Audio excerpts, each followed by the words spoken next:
Para a gente começar esse vídeo, eu quero dizer que provavelmente o Barsi mais uma vez acertou os investimentos que ele fez. Hoje nós temos aqui a ASB3, a antiga Tietê3, ou a antiga AS Tietê, que agora passa a ter o nome de AS Brasil, uma empresa que estava basicamente ali esquecida nos seus R$ 8, R$ 9 e que hoje já possui uma cotação muito mais elevada do que essa e que na verdade tem atraído muitas pessoas, não só por conta dos fundamentos da empresa, mas também por conta do grande investidor que tem por detrás, Luiz Barsi Filho. Claro, muitas pessoas estão sendo atraídas não só por conta do Barsi, mas também por conta do que a empresa ela tem de projetos para entregar. Muito por conta da transição energética, nós vamos ter para a ES e algumas outras tantas empresas da nossa Bolsa de Valores um valor muito grande a ser destravado dentro dessa perspectiva. Então, se você quer saber o que eu enxerguei nos resultados aqui da SB3 e enxergar um pouco até mesmo da perspectiva de dividendos que eu tenho para essa empresa, fique comigo logo após a vez. Então, vamos para o vídeo.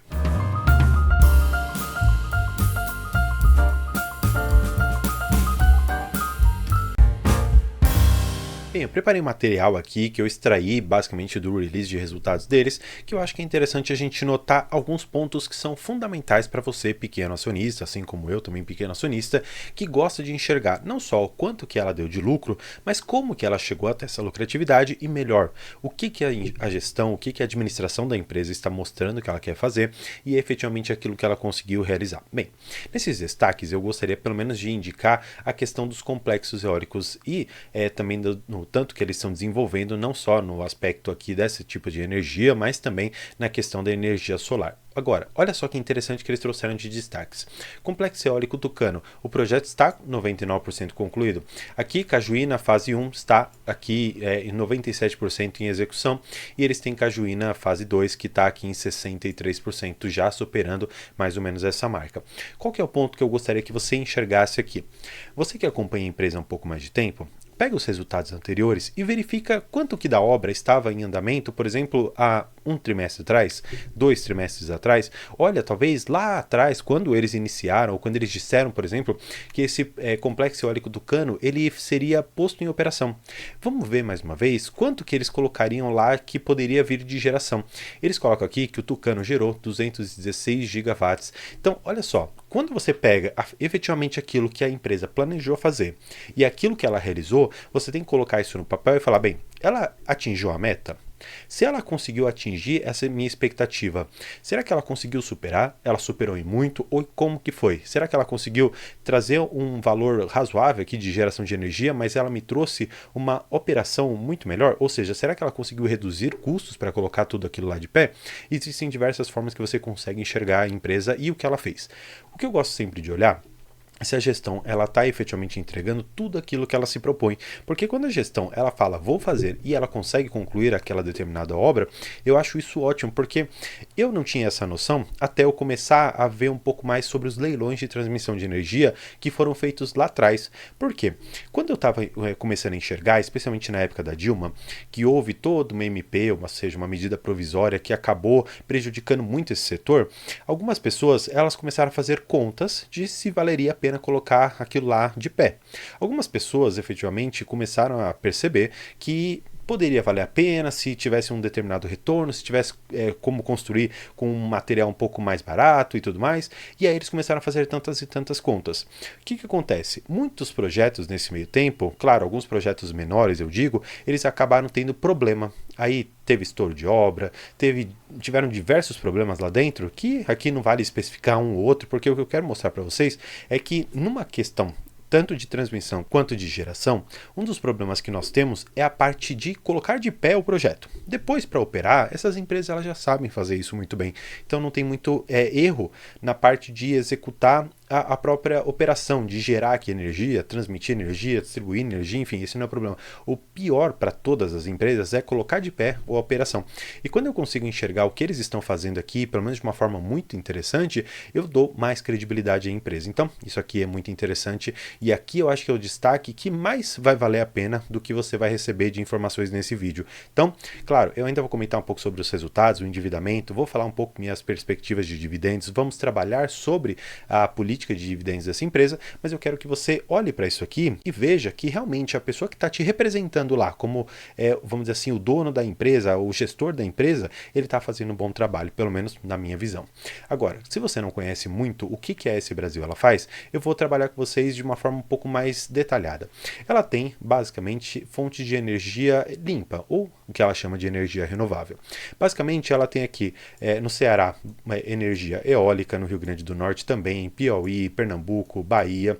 Puxando aqui para São Paulo, ela tem uma parte grande de hídrica, se você for pegar quanto que cada uma gera. E é isso aqui, eu acho que você precisa prestar muita atenção, porque lá no final dessa apresentação que eu montei aqui para vocês, eu vou trazer um ponto que é de você ficar pelo menos de olho. Porque existe, diferentemente de outras empresas relacionadas ao ramo de geração de energia, um ponto na SB3 que deve ser muito bem posto para que você saiba que tipo de risco essa empresa ela tem. Claro, não é um risco que vai ocorrer daqui a 2 anos, mas para você que imagina ficar talvez 20, 30, 40 anos numa única empresa, aumentando ali a sua participação, talvez seja interessante você saber alguns riscos que podem ocorrer no longo prazo. Olhando para a questão de geração hídrica, olha só quantos megawatts que ela gera, 2.658. Então, olha só quanto que é de hídrica em relação a, por exemplo, a questão solar, que é de 150, 140, 33. Vamos para a questão aqui dos ventos, só para vocês verem, ó, 108, 187. Então, já estamos vendo que por mais que a diversificação ela esteja ocorrendo por conta dos novos projetos que estão sendo postos em operação, nós temos ainda muita dependência da questão hídrica. Só queria que você soubesse isso, tivesse uma noção da onde que essa empresa está atuando. Então, ela está muito no sul, sudeste e nordeste, tá bom? Indo aqui um pouco para as questões de receita líquida e tudo mais, eu acho que é importante você notar para esse indicador aqui, ó, 286% de variação de um ano para o outro, ou pelo menos de um trimestre comparado em relação ao outro. Por que essas comparações elas são interessantes? Porque em determinados períodos do ano, nós sabemos que venta mais, venta menos, então não dá para você comparar períodos em que essas oscilações naturais elas ocorrem. Então é sempre bom você comparar ano contra ano, mas eu gosto sempre de analisar a empresa como um resultado contínuo, como um filme, como eu sempre gosto de colocar aqui para vocês. Então eu gosto sempre de analisar o primeiro TRI com o segundo TRI de 23 e, claro, também comparar o segundo TRI de 22 com o de 23 para que eu consiga ter essa mesma métrica de oscilações que são naturais de geração renovável, como é a hídrica, como é a solar, como é até mesmo a eólica. Eles colocaram aqui que no segundo TRI de 22 eles tiveram 9 milhões e 300 mil reais de lucro líquido, ao passo que no segundo TRI de 23 eles tiveram aqui quase 36 milhões, um aumento de quase 290% em relação a um contra outro. É um lucro bom? Sim, não tenho dúvida disso, afinal de contas, qualquer empresa que gere um determinado lucro, isso é bom. Agora, será que é um lucro razoável para você esperar algum dividendo? Bem, aqui eu já vou interromper uma parte do vídeo para fazer algumas contas com você, porque isso eu acho que é muito interessante você saber. Como que é a política de dividendos dessa empresa? Basicamente, eles estabelecem aquilo que a própria lei das sociedades anônimas prevê, um dividendo não inferior a 25% do seu lucro líquido ajustado. Agora, olha só que interessante. Eles colocam que os dividendos, eles poderão ser superiores a 50%, chegando até 100% do seu lucro líquido, quando eles disserem que essa diferença não for necessária para financiar nenhuma estratégia de crescimento ou manutenção e que não impeça ou não prejudique de alguma maneira a saúde financeira e operacional da empresa. Tá. Já que você sabe isso, vamos fazer aqui alguns cálculos, tá bom? Se eu pegar aqui quanto que a empresa tem de ações, e aí que eu acho já interessante a gente saber, ela tem 601 milhões de ações, quase 602 milhões, a gente vai fazer o cálculo agora com base em algumas perspectivas. Bem, voltando aqui para o que eu trabalhei para vocês, ela teve um lucro, pelo menos nesse primeiro semestre de 2023, de quase aqui 100 milhões de reais. Tá.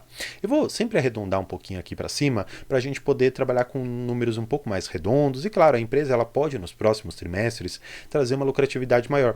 Se ela trouxer mais ou menos esses 16 aqui, milhões a mais que ela está trazendo, a gente poderia sim fazer uma conta razoável. Então, vamos estabelecer mais ou menos aqui, ó, que ela teve 96 milhões de lucro, tá bom?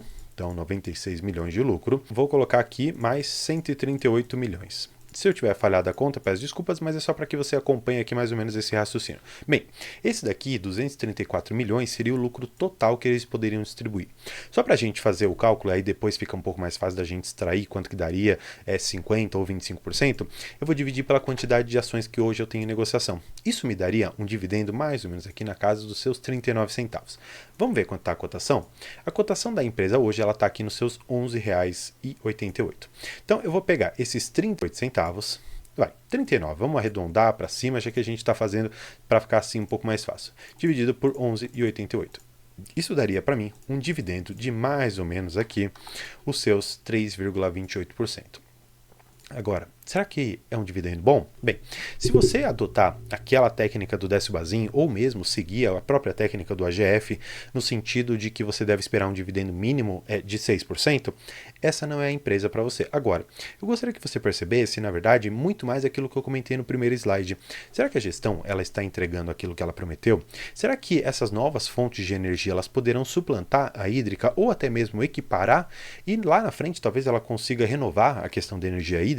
Bem, são muitos pontos que eu gostaria que você soubesse e que você tivesse a noção de que essa empresa ela tem o potencial de chegar a mais ou menos 3%, 3,5% de dividendo, caso ela pague 100% daquilo que ela teve de lucro líquido, mas que provavelmente isso não vai acontecer e eu já vou explicar para vocês o porquê. Voltando aqui, eu gostaria de seguir para uma pequena curiosidade que ela tem aqui, vamos dizer, de composição acionária, parte da Eletrobras está aqui em 5,65% e outros 5% é de quem? Do nosso querido Barsi, com 5,01%, e o resto aqui, enfim, só para que você tenha noção de quem está hoje participando da maior composição da base acionária da SB3. Seguindo aqui um pouco, eu gosto também de sempre analisar isso, porque isso faz muito sentido com aquele primeiro slide que eu havia comentado. Olha só, o que eles têm hoje, o que está em construção e aquilo que eles querem entregar. Eu acho isso muito, muito, muito importante de você ter atenção. Eu gostaria muito que nessa parte você prestasse atenção. Depois, se você não quiser mais saber de nada, pode pular o vídeo, não tem problema. Só não esqueça de deixar o like, porque isso é muito importante para mim e esse conteúdo eu espero que tenha se tornado importante para você também. O que eu acho legal? Você perceber que hoje eles têm 4,2 gigawatts de operação que eles já têm. Eles querem chegar a mais ou menos 5,2, pelo menos isso aqui já é o que está em construção, ou seja, um aumento de 1 giga, e eles pretendem chegar a 6,8 gigas em algum determinado momento, com um aumento aqui de 1,7 gigawatts, considerando que pipeline é aquilo que eles gostariam de chegar, é o projeto que eles têm lá para frente. Por que eu comentei lá em cima com vocês de olhar quantos megawatts algumas empresas, ou pelo menos algumas das operações que eles têm, por exemplo, do Tucano, gerou? Porque quando a gente começa a fazer as contas das empresas, e você, um investidor mais detalhista, vai conseguir enxergar fazendo essas contas que, por exemplo, desses 4,2, alguma parte daquele Tucano já está aqui dentro, porque naquela construção, lembra que já 99 já estava pronto, 67, algumas coisas já estão em operação.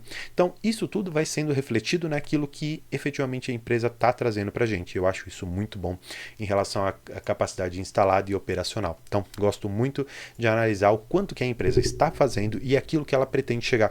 Porque uma empresa que ela está estagnada, não vê projetos para frente, ela pode ser uma ótima distribuidora de dividendos. Só que num determinado momento, talvez o mercado acabe abocanhando uma parte dela e por não ter investido ou não ter crescido, ela talvez possa ficar para trás e isso pode prejudicar a empresa que você tem no portfólio. Seguindo um pouco, eu gostaria neste ponto específico que você também prestasse atenção, não tanto quanto aquele, mas em relação àquele risco que eu comentei. Se você quer saber o risco da SB3, também não esqueça de se inscrever aqui no canal, porque eu comento sobre diversas empresas.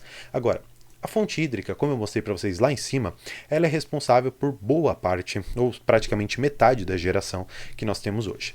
Olhando para a questão do vencimento das concessões, você vai poder perceber que a boa parte delas está para vencer em 2032. Ah, André, você está me falando que daqui 9 anos vai vencer? Sim, realmente eu estou falando que alguma coisa daqui 9 anos vai vencer. Mas o que eu gostaria que você soubesse? Que se a empresa, nesse tempo todo, ela não colocar novos negócios que consigam, de uma certa maneira, compensar a fonte hídrica, talvez daqui 9 anos, você com uma posição acionária de, sei lá, 500 mil, 1 milhão, 2 milhões de reais, por exemplo, nessa empresa, você pode se ver prejudicado em função de um risco que você não analisou lá atrás. Por isso que eu sempre gosto de olhar aquilo que a empresa está entregando, para que ela consiga consiga, de uma certa maneira, compensar aquilo que no futuro ela pode deixar de ter. Não estou dizendo que essas concessões elas vão vencer e a AES não vai poder mais tê-las de novo. Na verdade, existe sim todo um mecanismo para que ela possa renovar essas concessões e eu acredito que realmente isso vai acontecer. Mas se não acontecer, eu gostaria muito que você soubesse que risco é esse. E agora, falando de quanto que a fonte hídrica representa de lucro para a empresa, esse gráfico aqui embaixo, ou pelo menos essa indicação, é muito importante. Olha só, da geração em gigawatts, basicamente dos 2,4 que ela trouxe aqui, hídrica corresponde a 1,8. Olha só quanto que é. Se nós pegarmos em relação aos próximos trimestres aqui, porque esse que eu peguei para vocês é de 2022, vamos para o de 2023. Então, eu vou colocar aqui o gráfico para vocês mais uma vez. Ó, de 23, já subiu de 2,4 para 3,9. Olha só o salto que deu. Para mim isso daqui já é muito significativo. Só que olha só, hídrica pulou de 1,8 para 2,7. Aqui, ó, eólica também teve uma variação boa de 116%, mas se você for pegar efetivamente aquilo que mais gera receita para a empresa, ainda assim é a hídrica. Claro, quando você está falando em geração, a gente fica muito mais de olho no PPA. Basicamente, significa o quê? Um contrato que é feito, seja com o mercado livre ou com o mercado controlado, de quanto que aquela energia vai ser comercializada. E aqui a empresa ela trouxe esses dados para a gente, mas eu não trouxe aqui para vocês, porque eu acho que esses dados eles são basicamente uma conta de multiplicação, então não precisa muito a gente entrar nesse detalhe, porque eu acho que existem tantas coisas mais importantes de você saber neste momento. Seguindo aqui um pouco, como eu comentei com vocês, nós temos a parte do resultado financeiro. O que me chamou a atenção? Eu ouvi de algumas pessoas, alguns especialistas aqui do YouTube pelo menos, que a AES ela estaria extremamente endividada. Bem, eu fui atrás dessa notícia para que eu pudesse enxergar e ver com meus próprios olhos se realmente era o caso. Primeira coisa que eu queria mostrar para vocês, a questão da dívida líquida sobre EBITDA. Em 2022, no segundo trimestre, ela estava aqui em 3,95. Sim, realmente era um endividamento alto. Se você não entende essa questão de dívida líquida sobre EBITDA, para transformar isso aqui de uma forma mais fácil, significa o seguinte: o EBITDA é mais ou menos o lucro operacional da empresa. Quantas vezes eu precisaria repetir esse lucro para que eu conseguisse pagar todas as minhas dívidas? Esse indicador, ele transformando em anos, significaria que mais ou menos 4 anos a gente conseguiria pagar 3,9 ali, quase 4 anos. O que aconteceu em 2023? Olha só, nós temos aqui nesse canto, basicamente, que essa dívida de 3,95 caiu para 3,28, ou seja, a empresa conseguiu pagar muita coisa, ou será que o EBITDA dela aumentou? Então, isso aqui é importante você olhar também. Ó, olhando aqui, e isso que eu acho interessante você notar, que o EBITDA ajustado nos últimos 12 meses, aqui foi de 856 milhões, ao passo que para esse segundo trimestre de 2023, claro, consolidando algumas coisas, está em 1 bilhão 278 milhões, um aumento de quase 50%. Então, a dívida ela pode se manter estável, só que se você aumentar o denominador, você acaba reduzindo o seu fator, você acaba reduzindo o resultado final da sua conta, e é exatamente isso que a AES está fazendo. Então, por mais que ela esteja ainda assim com uma dívida alta, ela não possui algo que é ruim. Por quê? Porque ela tem dentro das suas operações, dentro das suas perspectivas de empresa, um crescimento embutido. E esse crescimento faz com que a dívida diminua, ainda que nominalmente ela permaneça igual. Então, isso é muito interessante. Falando em dívida, eu quero mostrar uma questão dos resultados financeiros e de despesas financeiras para vocês. Tá aqui, ó, despesa financeira. No segundo TRI de 22, ela teve uma despesa financeira, ou seja, quanto que ela teve, entre aspas, pagar de juros da dívida, 183 milhões de reais. Ao passo que no segundo TRI de 23, ela teve 275, quase 276 milhões, um aumento de 50%. Agora, gostaria de olhar com vocês a questão dos semestres. Por quê? Quando você olha que daquele EBITDA de 1,2 bi, ela pagou mais ou menos aqui 571 milhões de reais em relação à dívida, que ela tem a juros de dívida, eu acho que é importante você notar o quanto que essa empresa ela pode sim ser beneficiada por conta de uma redução da nossa taxa de juros. Um pouco do IPCA já está assim controlado, é um IPCA um pouco mais contido. Mas uma parte da dívida da empresa ela ainda assim está atrelada ao CDI, que é relacionado, claro, à Selic. E com a queda da Selic, pode ser que essa despesa financeira venha a cair. Caindo a despesa financeira, você consegue reduzir ainda mais a questão da dívida da sua empresa, porque sobrando de uma certa maneira mais dinheiro no bolso da empresa, ela consegue ou trabalhar um caixa, ou trabalhar uma operação nova para dar mais dinheiro, ou mesmo pagar com mais força, vamos dizer assim, as dívidas que hoje ela possui. E por fim, falando aqui na questão de dívida dessa empresa, eu gostaria que você soubesse disso aqui. Ela tem hoje mais ou menos 3 bilhões e 900 milhões em caixa. Em 2023 está muito tranquilo para ela tem pouca dívida. Agora, para 24 e 25 ela fica um pouco apertada. Por quê? Ela tem o que a gente chama de dívida ponte aqui e uma parte de dívida, vamos dizer assim, comum. O que eu acho importante de você saber? Que esse caixa aqui dela, ele é suficiente para pagar boa parte de 23 e 24. Agora, para 2025, ela talvez vai ter que se apertar um pouco e essa dívida, eu particularmente acredito que ela vai alongar se ela não conseguir trazer um resultado muito melhor nesses últimos trimestres aqui de 2023. Claro, se for possível, eu acho que vai ser ótimo. Agora, se é provável, eu acho que só realmente o futuro da empresa vai poder detalhar para a gente.